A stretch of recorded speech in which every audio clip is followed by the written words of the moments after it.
Flower ഒരു currency ആയിട്ട് ഉപയോഗിച്ചിരുന്ന രാജ്യം ഏതാണ്? സ്വർണത്തെക്കാൾ മൂല്യം ഉള്ള ഫ്ലവർ ഏതാണ്?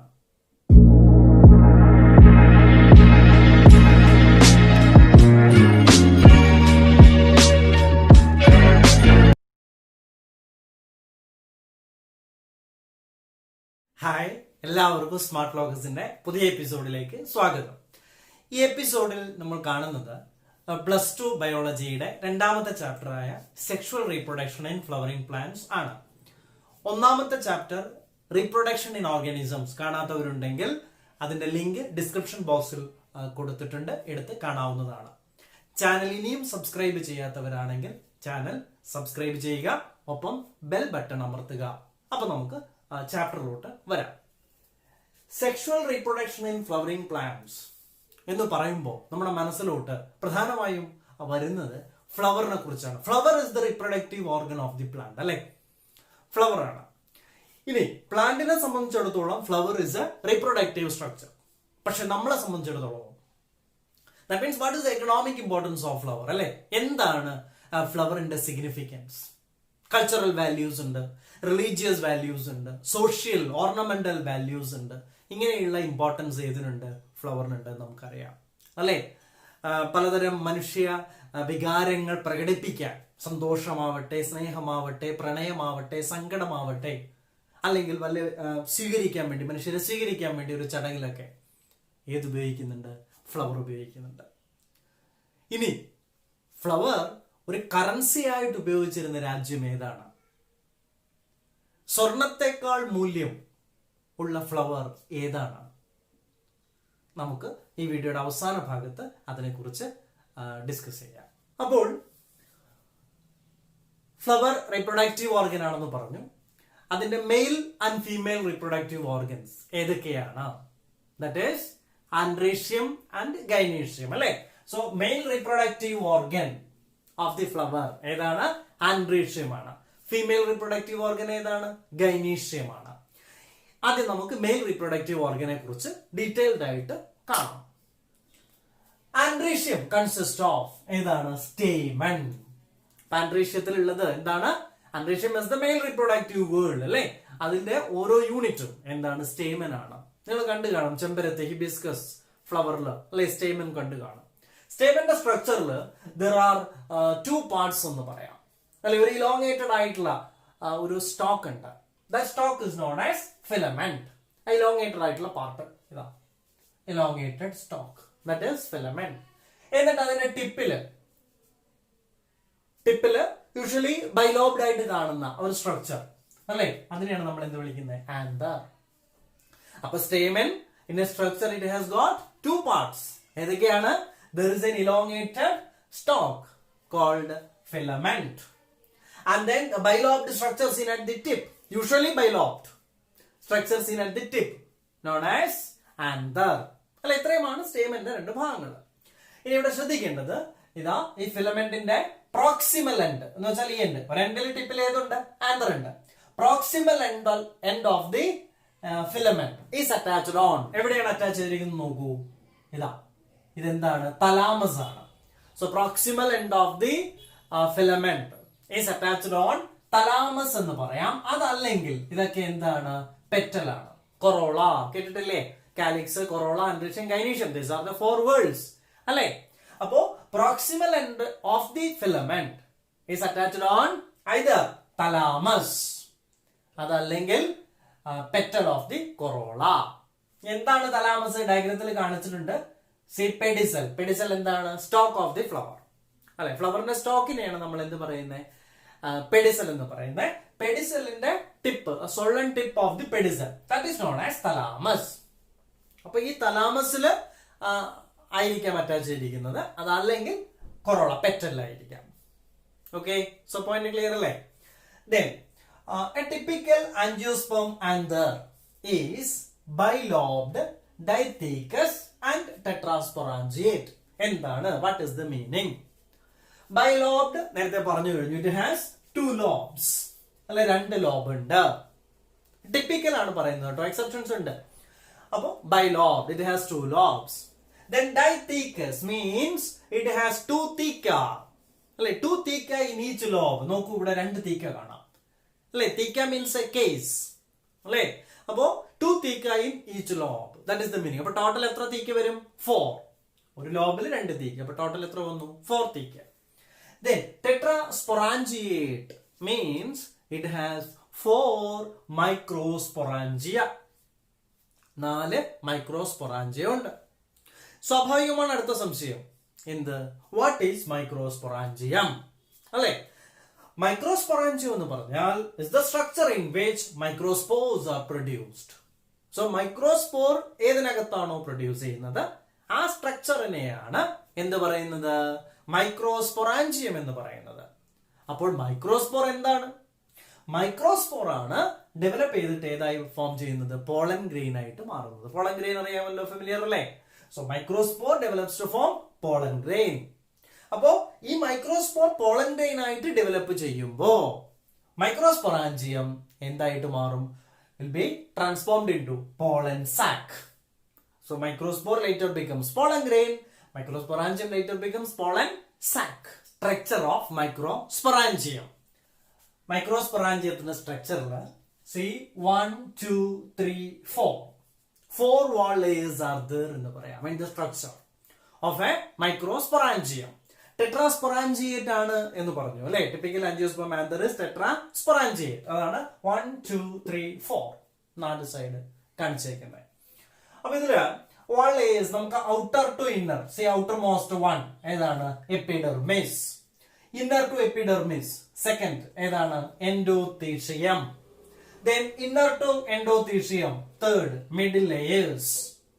Then the innermost wall layer, that is tapetum. അപ്പോ the 4 wall layers of microsporangium ഏതൊക്കെയാണ്? Epidermis outermost wall layer, inner to epidermis endothelium, inner to endothelium middle layers and the innermost wall layer tapetum. അപ്പൊ ഇത്രയുമാണ് wall layers in the structure of microsporangium. Okay, clear അല്ലേ? ഇനി ഇതിന്റെ function എന്താണെന്ന് കൂടെ നോക്കാം. ഇതില് ഔട്ടർ 3 layers എന്താണ്? they functions together എന്ന് പറയാം. ഒരുമിച്ച് അല്ലെ ആണ് ഇവർ ഫംഗ്ഷൻ ചെയ്യുന്നത്. ഒരുമിച്ച് എന്ന് പറയുമ്പോൾ they are involved in 2 important functions. ഏതൊക്കെയാണ്? dehiscence and protection. dehiscence എന്ന് പറഞ്ഞാൽ ഈ പോളൻ ഗ്രെയിൻ മെച്ചൂർ ആയി കഴിഞ്ഞാൽ അല്ലെ, ആന്തർ മെച്ചൂർ ആയി കഴിഞ്ഞാൽ പോളൻ ഗ്രെയിൻ റിലീസ് ചെയ്യണ്ടേ. അപ്പൊ അതിന് ഈ വാൾ ലെയർ എന്ത് ചെയ്യണം? ബ്രേക്ക് ചെയ്യണം. It burst open at maturity to release the pollen grain. Pollen grain release ചെയ്യണം, പോളിനേഷൻ നടക്കണം ഫോർ ഫെർട്ടിലൈസേഷൻ അല്ലേ. അപ്പൊ അതാണ് ഡെഹിസെൻസ് എന്ന് പറഞ്ഞാൽ അർത്ഥം. അപ്പൊ ഡെഹിസെൻസ് എന്താണ്? It helps to release the pollen grain at maturity. Okay, anther mature ആവുമ്പോൾ പോളൻ ഗ്രെയിൻ റിലീസ് ചെയ്യാൻ വേണ്ടിയിട്ട് ഈ വാൾ ലെയർ ബ്രേക്ക് ചെയ്യാൻ സഹായിക്കുന്നു. അതാണ് ഡെഹിസെൻസ്. പിന്നെ പ്രൊട്ടക്ഷൻ. പ്രൊട്ടക്ഷൻ എന്ന് പറഞ്ഞാൽ ഈ ഡെവലപ്പിംഗ് പോളൻ ഗ്രെയിനെ പ്രൊട്ടക്ട് ചെയ്യുന്നു. ഈ വാൾ ലെയർ ആണ് ഡെവലപ്പ് ചെയ്യുന്ന പോളൻ ഗ്രെയിനെ പ്രൊട്ടക്ട് ചെയ്യുന്നത്. അപ്പൊ രണ്ട് ഫംഗ്ഷൻ ക്ലിയർ അല്ലേ? Outer 3 wall layers. Outer 3 wall layers എന്ന് പറഞ്ഞാൽ ഏതൊക്കെയാണ്? Epidermis, endothecium, middle layers are involved in 2 functions. ഏതൊക്കെയാണ്? dehiscence of the anther wall to release the pollen grain, പിന്നെ protects the developing pollen grain. Okay, ഇനി innermost wall layer ആയ tapetum. ടപ്പീറ്റത്തിന്റെ function എന്താണ്? Tapetum nourishes the developing pollen grain. Microspore develop ചെയ്തിട്ടല്ലേ pollen grain ആയിട്ട് മാറുന്നത്. അപ്പൊ അതിനാവശ്യമായ നറിഷ്മെന്റ് കൊടുക്കുന്നത്, ന്യൂട്രിയൻസ് അല്ലെ, ഫുഡ് മെറ്റീരിയൽസ് കൊടുക്കുന്നത് ആരാണ്? ടപ്പീറ്റം ആണ്. ഓക്കെ, ടപ്പീറ്റത്തിന്റെ വേറൊരു പ്രത്യേകത, ഈ ടപ്പീറ്റത്തിന്റെ സെൽസ് യൂഷ്വലി ബൈന്യൂക്ലിയേറ്റ് ആണ്. അപ്പൊ cells of tapetum are usually binucleate. Binucleate ആവുക എങ്ങനെയാ? കാരിയോകൈനസിസ് നടക്കും, ന്യൂക്ലിയസ് ഡിവൈഡ് ചെയ്യും. പക്ഷെ ഏത് ഡിവൈഡ് ചെയ്യില്ല? സൈറ്റോപ്ലാസം ഡിവൈഡ് ചെയ്യില്ല. അപ്പോൾ ഒരേ സെല്ലിൽ തന്നെ ഒന്നിലധികം ന്യൂക്ലിയസ് വരും. അപ്പോ cells of tapetum are binucleate. അപ്പോ മൈക്രോസ്പൊറാഞ്ചിയത്തിന്റെ സ്ട്രക്ചറിൽ വാൾ ലേയേഴ്സ് ക്ലിയർ ആണല്ലോ. Wall layers and their functions ഏതൊക്കെയാണ്? Epidermis, endothecium, middle layers, tapetum. ഇതില് outer 3 layers involve in dehiscence and protection. The innermost wall layer provides nourishment. പിന്നെ ഈ ഡയഗ്രത്തിൽ ഏറ്റവും അകത്തായിട്ട് fifth one mark ചെയ്തിട്ടുണ്ട് അല്ലെ, എന്താണ്? Sporogenous tissue. സ്പോറോജീനസ് ടിഷ്യൂ ആണ് അകത്തുണ്ടാവുന്നത് അല്ലെ. സ്പോറോജീനസ് ടിഷ്യൂവിൽ നിന്നാണ് ഏതുണ്ടാവുന്നത്? Spore, microspore. So microspore producing tissue, അതാണ് സ്പോറോജീനസ് ടിഷ്യൂ എന്നതുകൊണ്ട് അർത്ഥമാക്കുന്നത്. അപ്പൊ ഇത്രയും കാര്യങ്ങളാണ് മൈക്രോസ്പൊറാഞ്ചിയത്തിന്റെ സ്ട്രക്ചറിൽ ഓർത്തിരിക്കേണ്ടത്. പഠിച്ചില്ലേ? മൈക്രോസ്പോറോജെനിസിസ്. വാട്ട് ഈസ് മൈക്രോസ്പോറോജെനിസിസ് അല്ലെ, എന്താണ്? സി, അതിലൊരു definition കൊടുക്കാവുന്നത് the process of formation of microspore. Process of formation of microspore from എവിടുന്നാണ്? From sporogenous tissue through meiosis. So the process of formation of microspore from sporogenous tissue or pollen mother cell through meiosis is known as microsporogenesis. But definition കിട്ടിയില്ലേ? Microspore form ചെയ്യുന്ന, മിയോസിസിലൂടെ microspore form ചെയ്യുന്ന പ്രോസസ്സിനെയാണ് എന്ത് വിളിക്കുന്നത്? Microsporogenesis എന്ന് വിളിക്കുന്നത്. Okay, അപ്പോ ഈ microsporogenesis നടക്കുന്ന എവിടെയാണ്? മൈക്രോസ്പൊറാഞ്ചിയത്തിനകത്താണ്. മൈക്രോസ്പൊറാഞ്ചിയത്തിനകത്ത് ഒരു യങ് ആന്തർ ആണെങ്കിൽ മൈക്രോസ്പൊറാഞ്ചിയത്തിനകത്തുള്ള ടിഷ്യൂവിനെയാണ് നമ്മൾ എന്ത് വിളിക്കുന്നത്? Sporogenous tissue. നമുക്കറിയാം ആന്തർ ഡിപ്ലോയിഡ് ആണ് അല്ലെ, ആന്തർ ഡിപ്ലോയിഡ് ആണ്. എന്തുകൊണ്ടാണ് ആന്തർ ഡിപ്ലോയിഡ് ആണെന്ന് നമ്മൾ പറയുന്നത്? Because it is part of the main plant body. ആൻജിയോസ്പെർമിലെ മെയിൻ ആയിട്ടുള്ള പ്ലാന്റ് ബോഡി, ആൻജിയോസ്പെർമിലും ജിംനോസ്പെർമിലും മെയിൻ പ്ലാന്റ് ബോഡി ഏത് തന്നെയാണ്? സ്പോറോഫൈറ്റ് ആണ്. സ്പോറോഫൈറ്റ് ഡിപ്ലോയിഡ് അല്ലേ. So anther is a part of അല്ലെ, ഫ്ലവർ, ആന്തർ, ഇതൊക്കെ ഏതിന്റെ പാർട്ടാണ്? സ്പോറോഫൈറ്റിന്റെ പാർട്ടാണ്. എന്ന് പറയുമ്പോൾ അത് ഡിപ്ലോയിഡ് ആണ്, ഹാവിംഗ് 2 സെറ്റ് ഓഫ് ക്രോമസോംസ് അല്ലെ. ഓക്കെ, അപ്പൊ സ്പോറോജീനസ് ടിഷ്യൂ. സ്പോറോജീനസ് ടിഷ്യൂ എന്ന് പറയുന്നത് tissue means group of cells ആണ് അല്ലെ. അതിലെ ഓരോ സെല്ലിനെയുമാണ് എന്ത് വിളിക്കുന്നത്? പോളൻ മദർ സെൽ അല്ലെങ്കിൽ microspore mother cell. Okay, so each cell of the sporogenous tissue has the potential to act as pollen mother cell അല്ലെങ്കിൽ microspore mother cell. Point clear അല്ലേ? അപ്പൊ സ്പോറോജീനസ് ടിഷ്യൂ എന്ന് പറഞ്ഞാൽ group of pollen mother cell ആണ്, microspore mother cell ആണ് എന്ന് ഓർത്തിരിക്കുക. അപ്പൊ അത് ഡിപ്ലോയിഡ് ആണ്. ഈ pollen mother cell undergoes meiosis. Meiosis എന്ന് പറഞ്ഞാൽ എന്താണ്? റിഡക്ഷൻ ഡിവിഷൻ ആണ്. ഡിപ്ലോയിഡ് ഹാപ്ലോയിഡ് ആയിട്ട് മാറും. അപ്പൊ it undergoes meiosis and produce microspore tetrad അല്ലെ. മിയോസിസിന്റെ റിസൾട്ട് 4 സെല്ലാണെന്ന് നമ്മൾ +1 പഠിച്ചിട്ടുണ്ട്. അപ്പോ 4 microspores are produced. Since they remain together, ഒരുമിച്ച് തന്നെ നിൽക്കുന്നത് കൊണ്ട് എന്ത് പേരാ കൊടുത്തേക്കുന്നത്? Microspore tetrad. ഓക്കെ, ഈ ആന്തർ മെച്ചുർ ആവുമ്പോ ഡീഹൈഡ്രേഷൻ നടക്കും. ഡീഹൈഡ്രേഷൻ, അങ്ങനെ ഈ മൈക്രോസ്പോർ ടെട്രാഡ് ഉണ്ടല്ലോ, they dissociate from each other. 4 ഒരുമിച്ച് നിൽക്കുന്നത് ഡിസോസിയേറ്റ് ചെയ്യും. അങ്ങനെ ഡിസോസിയേറ്റ് ചെയ്തിട്ട് ഓരോ മൈക്രോസ്പോറും independently develops to form a pollen grain. എന്തായിട്ട് ഡെവലപ്പ് ചെയ്യും? ഒരു പോളൻ ഗ്രെയിൻ ആയിട്ട് ഡെവലപ്പ് ചെയ്യും. So haploid microspore develops to form haploid pollen grain. Okay. ഈ pollen grain actually എന്താണ്? Male gamete ആണോ male gametophyte ആണോ? Pollen grain is nothing but male gametophyte. അല്ലേ, അതിനകത്താണ് ഗമീറ്റ് പ്രൊഡ്യൂസ് ചെയ്യുന്നത്. അപ്പൊ pollen grain represents male gametophyte. ഓരോ മൈക്രോസ്പൊറാഞ്ചിയത്തിനകത്തും large number of microspores are produced. അല്ലേ, എന്തിനാണ്? To increase the chance of fertilization. Pollination എന്തായാലും pollination നടക്കണം, fertilization നടക്കണം. കാരണം ultimate objective എന്താണ്? To produce the offsprings അല്ലെ, നെക്സ്റ്റ് ജനറേഷൻ പ്രൊഡ്യൂസ് ചെയ്യണം. Okay, so microsporogenesis point clear അല്ലേ? എവിടെയാണ് നടക്കുന്നത്? മൈക്രോസ്പൊറാഞ്ചിയത്തിനകത്താണ്. മൈക്രോസ്പൊറാഞ്ചിയത്തിനകത്തുള്ള ടിഷ്യൂ ഏതാണ്? സ്പോറോജീനസ് ടിഷ്യൂ ആണ്. അതിലെ ഓരോ സെല്ലിനെയും നമ്മൾ എന്ത് വിളിക്കുന്നു? പോളൻ മദർ സെൽ എന്ന് വിളിക്കുന്നു, മൈക്രോസ്പോർ മദർ സെൽ എന്ന് വിളിക്കുന്നു. It undergoes meiosis. അങ്ങനെ ഇത് പ്രൊഡ്യൂസ് ചെയ്യുന്നു? മൈക്രോസ്പോർ, ഹാപ്ലോയിഡ് മൈക്രോസ്പോർ പ്രൊഡ്യൂസ് ചെയ്യുന്നു. ഒരുമിച്ച് നിൽക്കുന്നതുകൊണ്ട്, 4 സെല്ലും ഒരുമിച്ച് നിൽക്കുന്നതുകൊണ്ട് called as microspore tetrad. പിന്നീട് ആന്തർ മെച്ചുർ ആവുമ്പോൾ മൈക്രോസ്പോർ ടെട്രാഡ് ഡിസോസിയേറ്റ് ചെയ്യുന്നു. അങ്ങനെ ഓരോ മൈക്രോസ്പോറും ഡെവലപ്പ് ചെയ്തിട്ട് പോളൻ ഗ്രെയിൻ ആയിട്ട് മാറുന്നു. ഈ പോളൻ ഗ്രെയിൻ എന്താണ്? മെയിൽ ഗെമിറ്റോഫൈറ്റ് ആണ്. അപ്പൊ അടുത്തതായിട്ട് പോളൻ ഗ്രെയിനെ കുറിച്ച് കാണാം നമുക്ക്. ആദ്യം പോളൻ ഗ്രെയിൻ എന്താണ്? മെയിൽ ഗെമിറ്റോഫൈറ്റ് ആണ്. ആദ്യം പോളൻ ഗ്രെയിനിന്റെ shape. Generally pollen grains spherical ഷേപ്പിലാണ് കാണുന്നത്. സ്ഫെറിക്കൽ ഷേപ്പ് ആണെന്ന് ഓർത്തിരിക്കുക ജനറലി.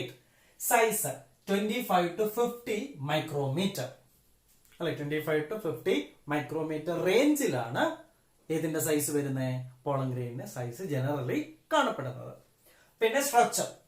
പോളൻ ഗ്രെയിനിന്റെ സ്ട്രക്ചർ എടുത്തു കഴിഞ്ഞാൽ 2 wall layers are there. There is an outer wall layer and inner wall layer. Outer wall layer is a very hard wall layer എന്ന് പറയാം. നല്ല hard ആയിട്ടുള്ള ഒരു wall layer ആണ് outer layer. That is known as exine. Inner wall layer is a thin layer. That is known as intine. അപ്പൊ outer wall layer exine, inner wall layer intine. ഇനി this exine is made up of sporopollenin. Exine is made up of, അതിന്റെ chemical composition ആണ് പറഞ്ഞിരിക്കുന്നത്.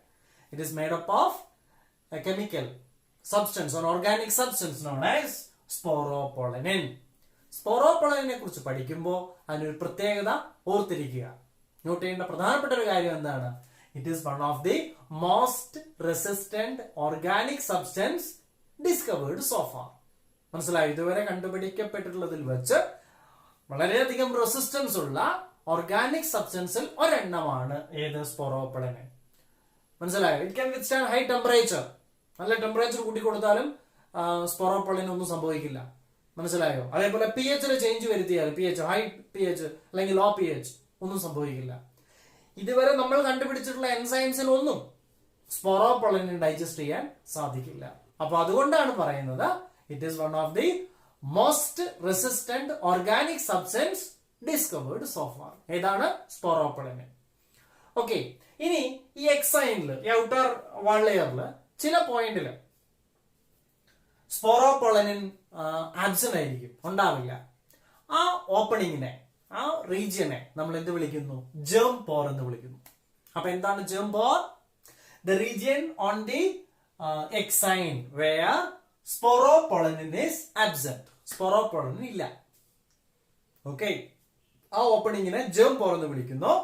Germ പോർ, germination പോർ, അങ്ങനെ പേര് കൊടുക്കാൻ കാരണം പിന്നീട് പോളൻ ഗ്രെയിൻ ജെർമിനേറ്റ് ചെയ്യുന്ന ഇതിലൂടെയാണ്. പോളൻ ട്യൂബ് പുറത്തു വരുന്നത് ഇതിലൂടെയാണ്. അപ്പൊ അങ്ങനെ ജെർമിനേഷൻ നടക്കുന്ന പോർ എന്ന് പറഞ്ഞാൽ എന്താണ്? Small opening.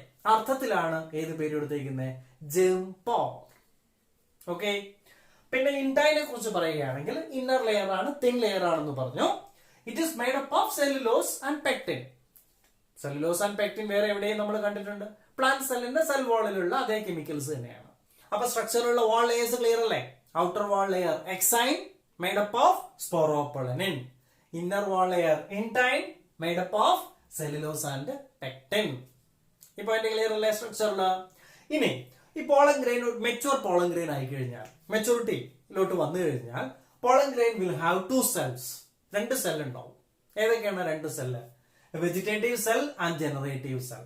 സി, ഇത്രയും വെജിറ്റേറ്റീവ് സെൽ, ഇവിടെ ചെറുതായിട്ട് കാണിച്ചിട്ടുള്ള സെല്ലില്ലേ, അത് ജനറേറ്റീവ് സെൽ.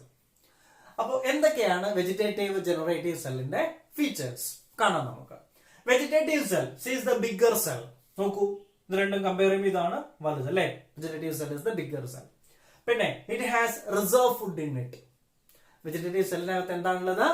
ഫുഡ് സ്റ്റോർഡ് ആണ് അല്ലെ? റിസർവ് ഫുഡ് ഉണ്ട് അതിനകത്ത്.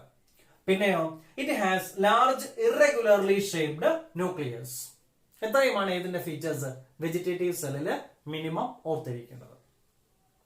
അപ്പൊ എന്തൊക്കെയാണ്? It is the bigger cell and it has food reserve and it has large irregularly shaped nucleus. Okay, yes. പിന്നെ ജനറേറ്റീവ് സെല്ലിനെ കുറിച്ച് ഓർത്തിരിക്കേണ്ടത് it is the smaller cell അല്ലെ? ചെറുതാണ്, smaller cell. And it floats in the cytoplasm of vegetative cell എന്ന് പറയാം. കാരണം ഇത്രയും വലിയ സെൽ ഏതാണ്? വെജിറ്റേറ്റീവ് സെല്ലാണ്. അപ്പൊ അതിന്റെ സൈറ്റോപ്ലാസത്തിൽ ഫ്ലോട്ട് ചെയ്ത് കാണുന്നു ഏത്? Generative cell. അപ്പൊ സെക്കൻഡ് പോയിന്റ് ക്ലിയർ അല്ലേ? It floats in the cytoplasm of vegetative cell. പിന്നെയോ ഇറ്റ് ഈസ് സ്പിൻഡിൽ ഷേപ്ഡ് അല്ലെ? സ്പിൻഡിൽ, നമ്മൾ മൈറ്റോട്ടിക് സ്പിൻഡിൽ ഒക്കെ പഠിച്ചിട്ടുണ്ട് സൊല്യൂഷനിൽ അല്ലേ?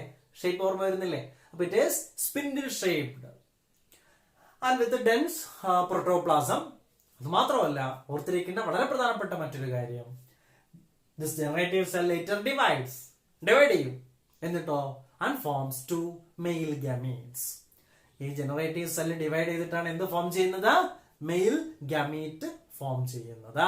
അപ്പൊ ഇത്രയും കാര്യങ്ങളാണ് പോളൻ ഗ്രെയിനിന്റെ ഫീച്ചേഴ്സ്. പോളൻ ഗ്രെയിനിന്റെ സൈസ്, ഷേപ്പ്, സ്ട്രക്ചർ, ഇത്രയും കാര്യങ്ങളാണ് നമ്മൾ പഠിച്ചത്. 60%-60%-ലധികം ആൻജിയോസ്പെർമിലും പോളൻ ഗ്രെയിൻ റിലീസ് ചെയ്യുന്നത് 2 സെൽഡ് സ്റ്റേജിലാണ്. അതൊരു മെച്ചൂർ പോളൻ ഗ്രെയിൻ എന്ന് പറയുമ്പോൾ ഇറ്റ് ഹാസ് 2 സെൽസ് എന്ന് നമ്മൾ പഠിച്ചു. ഏതൊക്കെയാണ്? Vegetative cell and generative cell. ഈ 2 സെൽഡ് സ്റ്റേജിലാണ് 60% of the angiosperms releases the pollen grain. മനസ്സിലായോ? അപ്പൊ പോളിനേഷൻ നടന്നു കഴിഞ്ഞിട്ട് ആണ് പിന്നീട് അതിൽ നിന്ന് മെയിൽ ഗമീറ്റ് ഉണ്ടാവുന്നത്. പക്ഷേ റിമൈനിങ് 40%, ബാക്കി വരുന്ന 40%-ല് pollen grains are released at 3 celled stage. ഏതൊക്കെയാണ് 3 സെൽസ്? ഏതൊക്കെയാണ്? വെജിറ്റേറ്റീവ് സെൽ, പിന്നെ ജനറേറ്റീവ് സെൽ ഡിവൈഡ് ചെയ്തിട്ട് 2 മെയിൽ ഗമീറ്റ് ഉണ്ടാവും. ഒരു മെയിൽ ഗമീറ്റ് ഒരു സെൽ അല്ലേ, ഹാപ്ലോയിഡ് സെല്ലാണല്ലോ. അപ്പൊ ടോട്ടൽ എത്ര സെല്ലായി? 3 സെല്ലായി. ഓക്കെ, അപ്പോ ഈ ജനറേറ്റീവ് സെൽ ഡിവൈഡ് ചെയ്തിട്ട് 2 മെയിൽ ഗമീറ്റ് ഉണ്ടായതിനു ശേഷമാണ് പോളൻ ഗ്രെയിൻ റിലീസ് ചെയ്യുന്നത്. അപ്പൊ പോയിന്റ് ക്ലിയർ അല്ലേ? 2 സെൽഡ് സ്റ്റേജിൽ റിലീസ് ചെയ്യുന്നതില് 2 സെല്ല് വെജിറ്റേറ്റീവ് സെല്ല്, ജനറേറ്റീവ് സെല്ലാണ്. പോളിനേഷൻ ഒക്കെ നടന്നു കഴിഞ്ഞതിന് ശേഷം സ്റ്റിഗ്മയിൽ, ഫീമെയിൽ ഗൈനീഷ്യത്തിൽ സ്റ്റിഗ്മയിൽ വന്നതിന് ശേഷം മാത്രമേ ഗമീറ്റ് ഉണ്ടാവുന്നുള്ളൂ. പക്ഷെ ബാക്കി വരുന്ന ചില പ്ലാന്റില്, 40%-ഓളം പ്ലാന്റില് പോളൻ ഗ്രെയിൻ 3 സെൽഡ് സ്റ്റേജിൽ റിലീസ് ചെയ്യുന്നു. 3 സെല്ല് വെജിറ്റേറ്റീവ് സെല്ലും 2 മെയിൽ ഗമീറ്റും ആണ്. ജനറേറ്റീവ് സെല്ല് ഡിവൈഡ് ചെയ്തിട്ട് ഫോം ചെയ്ത 2 മെയിൽ ഗമീറ്റും ആണ്. അടുത്തത് പോളന്റെ അലർജി അല്ലെ, allergic responses main induce by. കാരണം പോളൻ ഗ്രെയിൻ എന്ന് പറഞ്ഞു കഴിഞ്ഞാൽ ശരിക്കും പറഞ്ഞാൽ എന്താണ്? അതൊരു എയർ പൊല്യൂട്ടന്റ് ആണ് അല്ലെ, സോളിഡ് എയറോസോൾ ആണ്.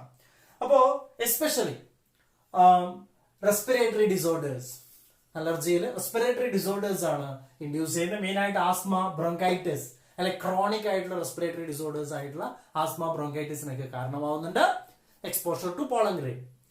അപ്പോ അതിന് നല്ലൊരു എക്സാമ്പിൾ ആണ് ഏത്? പാർത്തീനിയം എന്ന് പറയുന്ന plant. Parthenium causes pollen allergy. Pollen grains of this plant. ഏത് പ്ലാന്റ് ആണ്? പാർത്തീനിയം. പാർത്തീനിയത്തിന്റെ കോമൺ നെയിം ആണ് ക്യാരറ്റ് ഗ്രാസ്. ആക്ച്വലി ഇന്ത്യയിൽ മൊത്തം പാർത്തീനിയം ഇപ്പോൾ ഉണ്ട്. പക്ഷെ ഇത് ഇന്ത്യയിലോട്ട് ഒരു ഓർണമെന്റൽ വാല്യൂ കണ്ട് ഇൻട്രൊഡ്യൂസ് ചെയ്തൊന്നുമല്ല. പിന്നെയോ it came to India along with imported wheat. വീറ്റിന്റെ ചില വെറൈറ്റി ഇൻട്രൊഡ്യൂസ് ചെയ്യുമ്പോൾ അതിന്റെ കൂടെ ഒരു കണ്ടാമിനന്റ് ആയിട്ടാണ് ഏത് കടന്നു വന്നത്? പാർത്തീനിയം ഇന്ത്യയിലോട്ട് വന്നത്. ഓക്കെ, അടുത്ത പോയിന്റ് പോളൻ ഗ്രെയിന്റെ ന്യൂട്രീഷണൽ വാല്യൂവിനെ കുറിച്ചാണ്. Pollen grains rich in almost all essential nutrients. എല്ലാ ന്യൂട്രിയൻസും അവൈലബിൾ ആണ്. അതുകൊണ്ട് തന്നെ ഈ പോളൻ ഗ്രെയിൻ ഉപയോഗിച്ചിട്ട് പോളൻ സിറപ്പ്, അതേപോലെ pollen tablets are available in the market. ഇത് എസ്പെഷ്യലി അത്ലറ്റ്സിന്റെ പെർഫോമൻസ് എൻഹാൻസ് ചെയ്യാൻ വേണ്ടി, അല്ലെങ്കിൽ റേസ് ഹോഴ്സിന്റെ ഒക്കെ പെർഫോമൻസ് എൻഹാൻസ് ചെയ്യാൻ വേണ്ടിയിട്ട് ഉപയോഗിച്ചു വരുന്നുണ്ട്. ഏത്? പോളൻ ടാബ്ലറ്റും പോളൻ സിറപ്പും. അടുത്ത പോയിന്റ് പോളൻ വയബിലിറ്റി ആണ്. പോളൻ വയബിലിറ്റി എന്ന് പറഞ്ഞു കഴിഞ്ഞാൽ പോളൻ റിലീസ് ചെയ്യുന്നതിന് ശേഷം എത്ര നേരം അല്ലെ, എത്രത്തോളം സമയം അത് വയബിൾ ആയിട്ടിരിക്കും. കാരണം ആ ഒരു സമയത്തിനകത്ത് അത് എന്ത് ചെയ്തിരിക്കണം? ഫെർട്ടിലൈസേഷൻ നടന്നിരിക്കണം. പോളിനേഷൻ നടന്നു കഴിഞ്ഞ് ഫെർട്ടിലൈസേഷൻ നടന്നിരിക്കണം. ഓക്കെ, ഇപ്പോ റൈസ് വീറ്റ് അല്ലെ, നമുക്ക് വളരെ ഫെമിലിയർ ആയിട്ടുള്ള പ്ലാന്റ്സ് ആണ്. ഇവിടെയൊക്കെ പോളൻ വയബിലിറ്റി എത്ര സമയമുള്ളൂ? 30 minutes ആഫ്റ്റർ ദ റിലീസ് ചെയ്ത് കഴിഞ്ഞതിന് ശേഷം അരമണിക്കൂറിനുള്ളിൽ ആ പോളിനേഷൻ നടന്നിരിക്കണം, ഫെർട്ടിലൈസേഷൻ നടന്നിരിക്കണം. അതല്ലെങ്കിൽ അത് വയബിൾ ആയിരിക്കില്ല. പോളൻ ഗ്രെയിൻ പിന്നെ ജെർമിനേറ്റ് ചെയ്യില്ല. ഓക്കെ, റൈസും വീറ്റും കുഴപ്പമില്ല അല്ലെ, ഒരു ഫീൽഡിൽ ഒരുമിച്ചാണ് പ്ലാന്റ്സ് കാണുന്നത്. ലാർജ് നമ്പർ ഓഫ് പ്ലാന്റ്സ് അല്ലെ, ഒരുമിച്ചല്ലേ കാണുന്നത്. ഓക്കെ, പിന്നെ റോസേസിയെ, ലെഗുമിനോസെ, സൊളാനേസിയെ, ഈ 3 ഫാമിലിയിലും pollen grain remain viable for few months. കുറച്ച് മാസങ്ങളോളം പോളൻ ഗ്രെയിൻ വയബിൾ ആയിട്ട് ഇരിക്കും. അതിനകത്ത് ജെർമിനേഷൻ നടന്നാൽ മതി, പോളൻ ജെർമിനേഷൻ നടന്നാൽ മതി, അല്ലെങ്കിൽ ഫെർട്ടിലൈസേഷൻ നടന്നാൽ മതി. പിന്നെ പോളൻ ഗ്രെയിൻസ് ചില സ്പീഷീസിലൊക്കെ പോളൻ ഗ്രെയിൻസ് വർഷങ്ങളോളം സൂക്ഷിക്കാം. എങ്ങനെ? That is by using liquid nitrogen at -196 degrees Celsius. ഈ ഒരു ടെക്നിക്കിനെയാണ് നമ്മൾ എന്ത് പറയുന്നത്? ക്രയോ പ്രിസർവേഷൻ എന്ന് പറയുന്നത്. Cryo preservation. ടെമ്പറേച്ചർ എത്രയാണ്? -196 degrees Celsius. ഇതെങ്ങനെ ക്രിയേറ്റ് ചെയ്യുന്നത്? By using liquid nitrogen. ഇതുകൊണ്ടുള്ള അഡ്വാൻറ്റേജ് എന്താണ്? Pollen grains can be pollen bank.